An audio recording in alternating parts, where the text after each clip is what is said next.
वक्फ board totally occupied AIMIM की तरफ से ही है। लेकिन अफसोस की बात यह है कि सबसे पूरे इंडिया में सबसे ज्यादा औकाफी जायदादें उत्तर प्रदेश में हैं, लेकिन सबसे ज्यादा इंक्रोचमेंट्स और लूटमार तेलंगाना में हुई, हैदराबाद में हुई, मुस्लिम जमात होते हुए।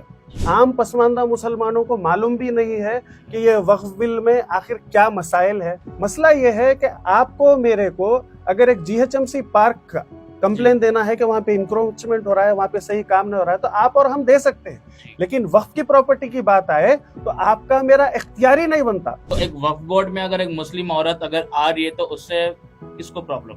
इतने मर्द हजरात इतने सालों से वक्फ बोर्ड के मेंबर रहे, केयर टेकर रहे, इतने सालों से क्या उखाड़ लिए बोलिए आप? जहाँ तक कि देखिए हैदराबाद की बात करें तो अकॉर्डिंग टू वक्फ का जो फर्स्ट सर्वे है वो ये बता रहा है कि 2072 के करीब वक्फ के इंस्टीट्यूशंस थे, 1700 एकड़ जमीन थी, 1600 एकड़ 60 कुछ जो है इंक्रोच हो गई। अब सवाल ये है कि 1994 से असद ओवैसी साहब खुद वक्फ बोर्ड में एज अ मेंबर है, एमएलए कोटा, एमपी कोटा, उसके बावजूद भी इतनी चोरियां होती रही, इंक्रोचमेंट होती रही। पिछले 77 साल से ये औकाफी जायदादों के केयर टेकर कौन थे? आप थे। आप बताइए आपने क्या किया? हाँ, औकाफी जायदादों का जो असल पर्पस था कि मार्जिनलाइज्ड कम्युनिटीज, ठीक है, सोशली इकोनॉमिकली जो बैकवर्ड मुसलमान है उनको अपलिफ्ट करना। औकाफी जायदादों को अगर सही तरीके से ये लोगों ने इस्तेमाल किया होता तो हमारे भारत में कोई मुसलमान गरीब नहीं होता था।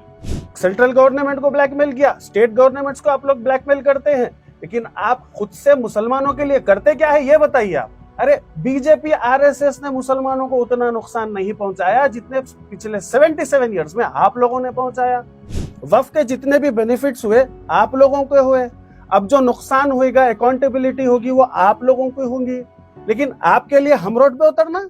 मैं Syed Safdar Ali Moosvi, meme TV prime time पर आज फिर से हमारे साथ मौजूद है एडवोकेट अदनान साहब। अदनान, जिस तरीके से वक्फ प्रॉपर्टीज, जिस तरीके से वक्फ बिल को लेकर फिर से जो मुहिम चल रही है और सुनने में आ रहा है कि बहुत जल्द वो इम्प्लीमेंट होने वाला है, तो उसके बारे में थोड़ा तफसीलात बताइए, क्या है ये चीज़। और मुसलमानों को भी काफ़ी वर्गलाया जा रहा है कि फिर से सड़कों पे उतरना पड़ेगा, तो ये क्या चीज़ है ये?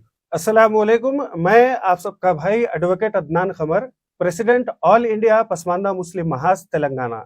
जी हाँ, हम सब देख रहे हैं कि all India Muslim personal law board, Jamaat Islami, Jamiat Ulama Hind, मजलिस मशावरात या फिर जितने भी मुस्लिम तंजीमें हैं और सियासतदान हैं, ये लोग मुसलमानों में एक बेचैनी फैला रहे हैं और रोज एक अपील आ रही है कि नेशन वाइड एक प्रोटेस्ट करना है वक्फ बिल के खिलाफ। और इसमें जो है सो मुसलमानों के साथ एक बहुत ज्यादा धोखा हो रहा है। आम पसमानदा मुसलमानों को मालूम भी नहीं है कि ये वक्फ बिल में आखिर क्या मसाइल है, वक्फ के ताल्लुक से आखिर क्या बात हो रही है। बस मुसलमानों को गुमराह कर दिया जा रहा है, एक तरफ से नहीं, दोनों तरफ से।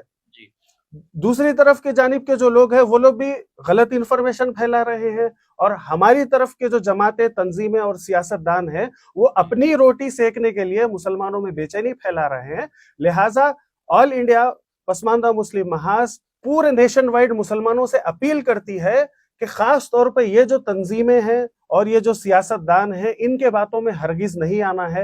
ये लोग वर्गलाने की कोशिश करेंगे, इनके वर्गलावत में, इनके बहकावे में नहीं आना है। सब्र से काम लेना है और एक एक बात को सही तरीके से एनालाइज करना है। देखिए, इससे पहले 41 अमेंडमेंट्स की बात चल रही थी वक्फ बिल को लेकर, अब पता चला कि सिर्फ 14 ही जो है अमेंडमेंट्स होंगी।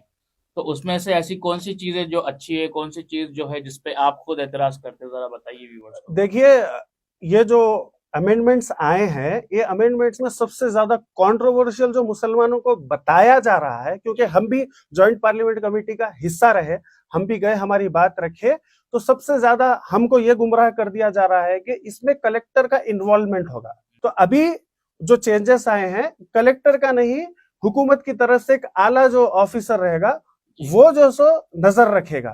माफ करना, इसकी जरूरत क्यों पड़ी? क्योंकि देखिए, वक्फ बोर्ड का इदारा तो है, अगर वक्फ प्रॉपर्टीज इंक्रोच हो रही है, कब्जा हो रहा है, तो आपके पास एक इदारा है जहां जाके आप कंप्लेन करते हैं। तो ऐसी जरूरत क्या पड़ रही है कि वक्फ बोर्ड के अलावा किसी आईएएस ऑफिसर को जो है या आला अफसर को जो है हुकूमत की तरफ से अपॉइंट करने की जरूरत? देखिए, कलेक्टर का या फिर आला ओहदेदार ऑफिसर का इन्वॉल्वमेंट इसलिए जरूरत है। मैं 2 डिस्ट्रिक्ट में गया था पिछले 2 साल में। ये 2 डिस्ट्रिक्टों में तकरीबन 3 एकड़ और 3000 गज के 2 बड़े बड़े प्रॉपर्टीज को इंक्रोच कर लिया गया। वक्फ का जो हमारा लोकल ऑफिसर होता है वो भी बिका हुआ, चेयरमैन भी इसमें मुलविस, ठीक है, वक्फ के जो मेंबरान है वो भी मुलविस। मसला ये है कि आपको मेरे को अगर एक जीएचएमसी पार्क का कंप्लेन देना है कि वहां पे इंक्रोचमेंट हो रहा है, वहां पे सही काम नहीं हो रहा है, तो आप और हम दे सकते हैं, लेकिन वक्फ की प्रॉपर्टी की बात आए तो आपका मेरा इख्तियारी नहीं बनता। 1995 का जो एक्ट है ये वक्फ बोर्ड को सबसे ज्यादा पावर दे दिया, जिसकी वजह से ये ओहदेदार लूट मार कर दिए। अगर कलेक्टर या फिर एक गवर्नमेंट ऑफिसर अपॉइंट होगा तो उसको जवाबदेही देनी पड़ेगी, आरटीआई हम डाल सकते, एक्शन टेकन रिपोर्ट हम कर सकते, या फिर डायरेक्ट हम जाके कंप्लेन कर सकते कि साहब यहाँ पे इंक्रोचमेंट हो रहा, आप जो है सो स्टेप लीजिए, कुछ एक्शन लीजिए। तो उतनी कलेक्टर का इन्वॉल्वमेंट होना उतनी ज्यादा खतरनाक बात नहीं है जितनी ये लोग बता रहे। कलेक्टर आएगा या फिर एक आला ओहदेदार आएगा तो इनके जेबा, इनके दुकाना बंद होने वाले हैं, आपको मेरे को फर्क नहीं पड़ने वाला। एक और चीज यहाँ पर यह भी तनकीद की जा रही है कि एक खवातीन के रोल को लेकर, क्योंकि देखिए असदुद्दीन ओवैसी साहब तो ये बोलते हैं कि उनका ख्वाब है, वो देखना चाहते हैं एक मुस्लिम महिला, मुस्लिम खवातीन एज अ प्राइम मिनिस्टर हो।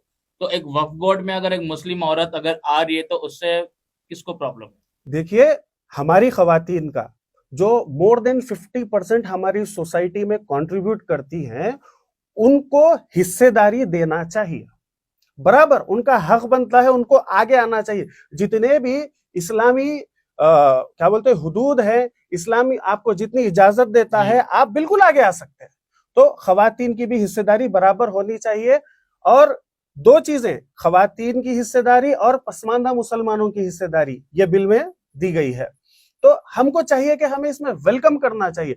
इतने मर्द हजरात इतने सालों से वक्फ बोर्ड के मेंबर रहे, केयर टेकर रहे, इतने सालों से क्या उखाड़ लिए बोलिए आप?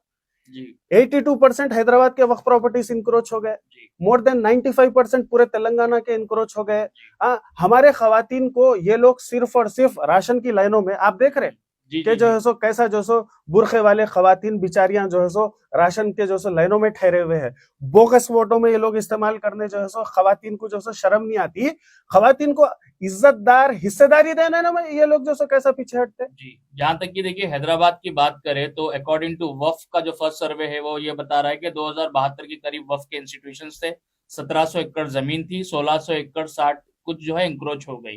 अब सवाल ये है कि 1994 से असद ओवैसी साहब खुद वक्फ बोर्ड में एज अ मेंबर है, एमएलए कोटा, एमपी कोटा, और उनका एक हुक्म उनका है वक्फ बोर्ड के ऊपर।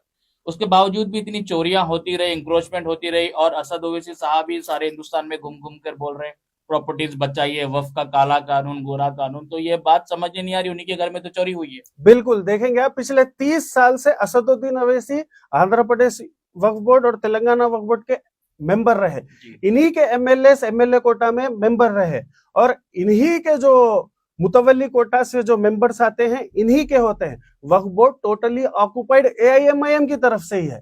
लेकिन अफसोस की बात यह है कि सबसे पूरे इंडिया में सबसे ज्यादा औकाफी जायदादें उत्तर प्रदेश में हैं, लेकिन सबसे ज्यादा इंक्रोचमेंट्स और लूटमार तेलंगाना में हुई, हैदराबाद में हुई, मुस्लिम जमात होते हुए, मुस्लिम क़ियादत होते हुए सबसे ज्यादा जो है। और यहाँ पे कोई हिसाब किताब नहीं है। अभी जो बिल आ रही है, ये बिल में जो है सो ऑडिटिंग की, हिसाब किताब की, अकाउंटेबिलिटी की बेहतरीन जो है सो सेक्शंस लाए गए हैं।